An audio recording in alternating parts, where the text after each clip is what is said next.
अस्सलाम वालेकुम नाज़रीन, मैं हूँ आपकी मेज़बान नाइला भट्टी और नजर डालते हैं आज की अहम तरीन खबरों पर।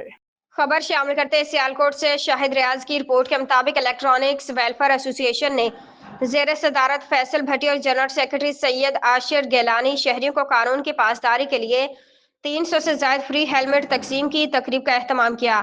फ्री हेलमेट तकरीब वजीराबाद रोड अग्गू की मोड़ में किया गया, जिसमें डीएसपी ट्रैफिक मुदस्सर अहमद और एसएचओ थाना अग्गू की इंस्पेक्टर नोमान बटर ने शिरकत की।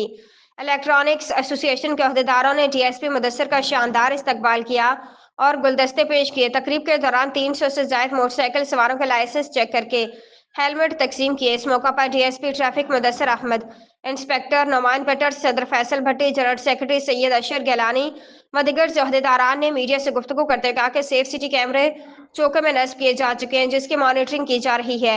हेलमेट ना पहनने पर भारी जुर्माना किया जा रहा है। शहरियों से अपील है कि हेलमेट का इस्तेमाल करें ताकि किसी हादसा की सूरत में आपकी जान बच जाए और चालान जुर्माने से भी महफूज रह सके। बसरूर दिगर कानूनी कार्रवाई अमल में लाई जाएगी।